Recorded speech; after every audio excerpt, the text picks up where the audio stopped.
Olá, gente. Professor Marcos Domingues, professor de arte. E nós estamos aqui com a nossa aula para o preparatório do Enem, mas também serve para o PAES UEMA. Professor, arte não cai na UEMA, não cai com todos os conteúdos que você imagina. Na hora que você consegue linkar nossos assuntos e utilizar isso, por exemplo, uma produção textual, menino, tu não tem noção de como isso vai lá em cima. Então preste atenção, porque onde é que eu encontro isso, professor? Lá na plataforma Gonçalves Dias, no canal do YouTube, né? Que é um projeto do governo do estado do Maranhão, que está sendo gerenciado, administrado e gerenciado pela Secretaria de Educação. Tem muita coisa lá, corre lá porque a gente tem muito material. O que a gente vai falar hoje, professor? Vamos finalizar com alguns assuntos que são extremamente pertinentes no Enem, arte afro-brasileira. Eu falei em outro vídeo, vou reforçar nesse. Quando a gente fala de arte afro-brasileira, eu falo do momento atual, né? A arte afro-brasileira e a educação arte afro-brasileira na grade curricular, ela já é programada por lei já há anos. Mesmo que muita gente ainda tenha preconceito às religiões de matriz africana, mesmo que algumas pessoas ainda entendam esse letramento racial a se entender como pessoa preta, mesmo que algumas pessoas ainda batam na ideia de que houve um processo de escravidão no Brasil, é muito lamentável, o que gerou consequências sociais. Essa arte afro-brasileira, nesse momento atual, ela tem toda uma estrutura que é pautada em cima dessa ressignificação do orgulho da pessoa se considerar uma pessoa preta, negra, mas também dizer, isto é minha forma de representar, isso é minha forma de me expressar, mas também é a forma que eu tenho orgulho de me entender como pessoa preta, pessoa negra. Né? Professor, o senhor está falando, bom, a gente está no estado do Maranhão, na cidade que é a capital do estado do Maranhão, onde uma grande parte do nosso processo cultural, principalmente das festas juninas, estou falando como gancho, mas não são as únicas, tem influências e são manifestações de arte afro-brasileira. O meu boi, o tambor de crioula, o cacuriá, a dança do coco, a dança do lelê, entre outras manifestações. Eu não sabia, a gente pode dizer que é arte afro-maranhense, para você ter uma noção, e não são as únicas. Quando a gente fala de arte afro-brasileira, eu estou falando de artistas que se entendem, se leem socialmente como pessoas pretas, mas produzem também manifestações de arte urbana, de arte contemporânea, de pintura, de desenho, de escultura, que tenham essas leituras de vivência afro-brasileiras, mas que eles se entendam socialmente dessa maneira, de manifestos, de posturas sociais, onde eu vá defender a minha condição como homem, como pessoa preta, como pessoa pobre, entre outras situações, né? Eu tenho manifestos na música, na dança, não só nas artes visuais. Nesse caso aqui, especificamente, a gente vai falar do grafite como arte urbana, mas já levando num patamar que a gente tem hoje que não era o que a gente vivenciava, dentro de uma galeria de arte, porque o espaço não era para pessoas pretas. Você não tem ao longo da história, né, quantidades, aliás, quantidades absurdas, não, quantidades pontuais, né, de pessoas pretas que são artistas, que são referências da cultura europeia, ocidentalizada, ou da cultura. Você não conhece nada sobre a arte africana, do continente africano. É estranho isso, né? Então vamos lá. Depois desse discurso todo, a gente vai para a questão do Enem. Texto 1, Espeto. Espeto é o nome de um artista gráfico urbano, né, um grafiteiro urbano, que fez esta maravilhosa obra. Eu acho lindo o trabalho dele, né? O professor parece um pouco meio... a xilogravura do cordel, será que não tem uma leitura nisso? Então vamos lá.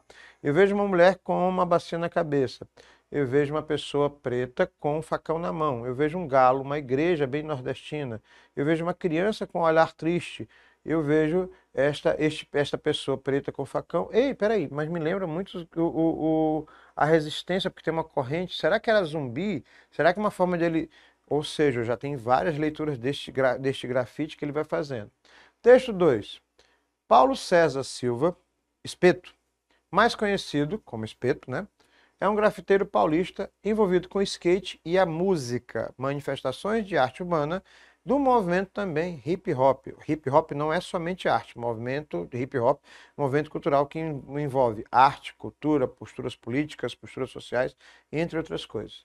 O fortalecimento de sua arte ocorreu em 1999, pela oportunidade de ver de perto as referências que trazia há tempos ao passar por diversas cidades do norte do Brasil e do Nordeste, em uma turnê com a banda O Rapa. Ou seja, você tem aí um confronto de diversas manifestações artísticas, diversos contextos sociais, mas este artista produzindo arte, né, que veio da rua, da arte urbana, que veio das manifestações de periferia e levando para todo mundo. Isso é maravilhoso. 49, questão do ano 2017. O grafite do artista Paulista Espeto, exposto no Museu Afro Brasil, revela elementos da cultura brasileira reconhecidos como, letra A, na influência da expressão abstrata, bom, nem tanto abstrato porque a gente tem, né, elementos bem nítidos e reconhecíveis. Então, provavelmente não é.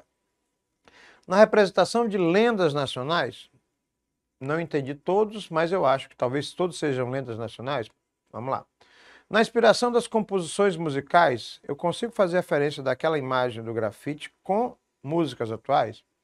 Nos traços marcados pela, olha, xilogravura nordestina, quando eu vi, me lembra muito uma xilogravura que é uma estética de representação que eu acho maravilhosa. Inclusive, eu fiz um cenário recentemente com a ideia da estética da xilogravura. No uso de característicos de grafismos dos skates, então o que a gente tem? Os elementos da cultura brasileira são reconhecidos no traços marcados pela xilogravura. Ele faz um grafite com traços de xilogravura que representam características sociais e histórias da nossa luta, né, como um homem escravizado, como um homem preto, como um homem, né, representante desta periferia que sai em busca da sua expressão e representação. É isso, gente, simples. Questão 50, Enem 2016. Inspirado em fantasias de carnaval, expressam a operação significante em trânsito entre sujeitos, cujo circuito só se completa com o público. A arte apresentada se opunha às concepções de patrimônio vigente nas décadas de 1960 e 70, à medida que eu vou aumentar a imagem e vou falar do que a gente está comentando. Os parangolés de Hélio Oiticica, aumentando a imagem. É um homem que está performando com pedaços de tecidos e fibras, e aí ele tem escrito embaixo: o corpo, o povo, a revolta. E aí ele fala dos parangolés. E quando ele fala isso, é um homem preto que carrega essas mensagens. A gente volta no texto e vem do contexto da arte contemporânea. Professor, o que ele está fazendo como forma de arte? É uma performance, mas ele também tem uma estrutura ao corpo que vai questionar essa situação. Pode ser lido como body art, mas o termo mais correto seria performance. Professor, o que é uma performance? A performance é uma obra de arte contemporânea onde o corpo é essencialmente utilizado. Pode ser inclusive nu, mas aí a proposta não é essa, certo? Os parangolés de Hélio Oiticica. Quando ele usa isso aqui, ele diz que a arte apresentada se opunha à concepção de patrimônio vigente das décadas de 60 e 70, na medida que, bom, década de 60 e 70 é o período da ditadura militar, a gente tem que entender esse contexto. Então, quando ele coloca isso, é um manifesto, uma performance que vai de encontro ao que a ditadura não permitia, a liberdade de expressão, principalmente artística. Professor, alguém da arte foi perseguido durante a ditadura militar? Vamos começar pelos topos de linha, né? A música foram os primeiros, depois o cinema, depois o teatro. As artes visuais passaram pelo mesmo contexto, mas muitas dessas obras eram incompreendidas pela própria censura, então passavam batidos. Na dança, que sofreu também, a dificuldade, parece piada, a dificuldade das pessoas entenderem o que era a dança, ou a dança contemporânea daquele período, permitiu que a dança tivesse um pouco mais de liberdade, o que não quer dizer que a censura e a ditadura militar não batessem contra. A gente acabou de passar recentemente por um sistema de governo onde a arte foi colocada como um patamar inferior, sabendo que a gente tem a arte como essencial na vida do ser humano. Não dá para viver sem ela. E eu não estou falando isso metaforicamente. Eu estou querendo que vocês pensem. Tire a arte da vida de vocês, não sobra quase nada, por incrível que pareça, né? Então, nesse caso, se apropriava das expressões da cultura popular para produzir uma arte efêmera, rápida, que não durasse muito tempo, destinada ao protesto. Talvez sim, porque aqui o único registro dessa manifestação é fotográfico. Letra B. Resgatava símbolos ameríndios, ou seja, dos povos originários, e africanos, para se adaptar a exposições em espaços públicos. Nesse caso, eu estou tentando dizer, durante a ditadura militar, Eu quero fazer arte, eu quero que você entenda o que eu estou fazendo, eu quero que você questione, eu quero que você pense. Não, talvez seja isso aqui, mas está um pouco longe do que a proposta da questão pede. Letra C. Absorver elementos gráficos da propaganda para criar objetos comercializáveis pelas galerias. Esse é o contexto mais abordado na pop art americana, certo? Então, entre a letra A, letra B e letra C, e a letra D e E, aqui é D, só para deixar claro, valorizava elementos da arte popular para construir representações da identidade brasileira, que talvez seja um caminho a se pensar. Letra E. Incorporava elementos da cultura de massa para atender às exigências dos museus. Não é bem o caso da nossa imagem aqui. Então, parangolé. O que é parangolé? O termo parangolés seriam penduricalhos, coisas que as pessoas usam, por exemplo, para poder vender. Sabe aquele pessoal que vende cheio de coisas, vai na praia, está cheio de coisas na mão? São parangolés. Ele coloca aqui, né?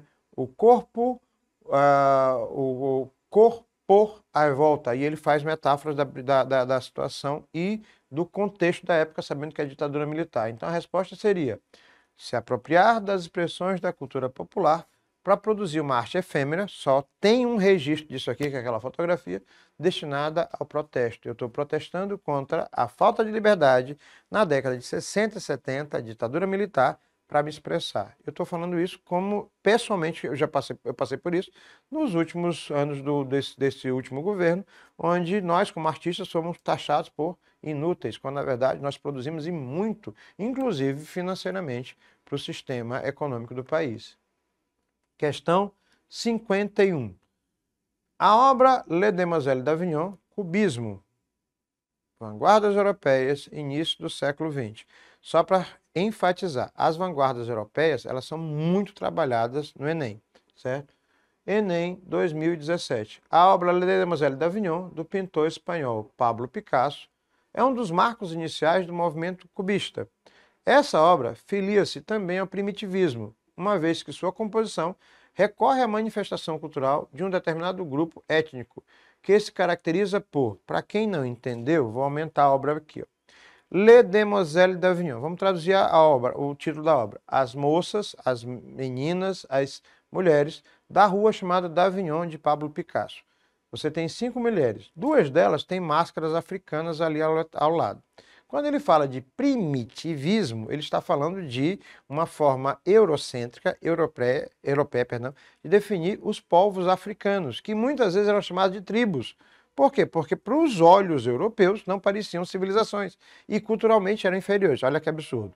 Aí a piada paradoxal disso é que o cubismo é baseado na geometria das máscaras e da arte africana. Então, Pablo Picasso, europeu rico, ficou bilionário, milionário, vendendo quadros com o cubismo baseado na arte africana, que era considerada inferior. Então, né, estou sendo irônico, mas ainda, as 5 mulheres no quadro são 5 prostitutas. E o quadro, quando é feito dessa maneira, com esse nu de mulheres prostitutas, a Rua d'Avignon é uma rua de prostituição, cria mais contexto ainda para a gente pensar sobre... Gente, vamos ver como é que a coisa acontece. O objetivo nesse caso era, vamos lá, pergunta. Essa obra filia-se também ao primitivismo, agora ficou fácil, uma vez que sua composição recorre à manifestação cultural de um determinado grupo étnico que caracteriza-se por, letra A, produção de máscaras ritualísticas africanas. Letra B, rituais de fertilidade das comunidades celtas. Dificilmente. Letra C, festas profanas dos povos mediterrâneos, europeus. Culto à nudez das populações aborígenes, geralmente dali da Ásia. Danças ciganas do sul da Espanha, que são considerados povos marginalizados. É óbvio que a gente tem, muito fácil, a produção de máscaras ritualísticas africanas, olha as máscaras ali, que são evidenciadas e que Pablo Picasso e outros cubistas ganharam muito dinheiro partindo do processo cultural de culturas que eram consideradas inferiores pelos europeus. Falei, tô leve. Questão 52, Enem 2016. Hip Hop. Antes de falar da questão, explicar que o hip hop não é um movimento de arte. O hip hop engloba as manifestações de arte, música, né? O rap, A dança, o break dance, atualmente o street dance, o break é o pai, a mãe, o avô, né? E outras danças urbanas, tem mais essa, não é só o break dance. Originalmente seria o street dance e falei música. Ah, lógico, as artes visuais, o grafite, mas você não tem só o grafite, tem extenso. Então o hip hop, ele engloba não só essas três originalmente, mas outras, além do pensamento social, pensamento filosófico, o pensamento cultural, entre outras coisas. Vamos lá. O hip hop tem sua filosofia própria, com valores construídos pela condição das experiências vividas nas periferias de muitas cidades. Colocando-se como um contraponto à miséria, às drogas, ao crime e à violência, o hip hop busca interpretar a realidade social. Seu objetivo é justamente encontrar saídas e fornecer uma alternativa à população excluída. Nós estamos falando do conceito do hip hop. O hip hop é uma forma das minorias, principalmente de periferia, em sua maioria composta por pessoas negras, dizer: eu estou aqui, eu sei fazer, faço bem e a minha arte ainda vende para vocês e vocês consomem como uma coisa diferenciada. Mas eu não sou simplesmente alguém que não sabe se expressar. Basicamente, esse é o contexto do hip hop, de defesa das suas minorias e de problemas sociais. As autoras abordam no texto um movimento cultural que também tem características reconhecidas como: letra A, nos traços e formas que representam personagens de olhos desproporcionalmente maiores, expressivos conhecidos como mangá. Bom, o mangá e o hip hop podem ter alguma semelhança, mas não são essencialmente a mesma coisa. Letra B, nas formas de se vestir e de cortar os cabelos com objetivos contestadores à ordem social próprios do movimento punk. O movimento punk é dos americanos e dos ingleses nos anos 80. Então, o hip hop está bem longe disso aí. Letra C. Nas frases e dizeres de qualquer espécie, rabiscados sobre fachadas de edifícios que marcam a pichação. Bom, a pichação é considerada crime, mas a pichação, mesmo crime, é uma forma de expressar. Mesmo a pichação, ela tem uma significação específica, que é um movimento de contestação. Não estou dizendo que eu sou a favor ou contra, eu quero que vocês entendam o que é a pichação. Letra D.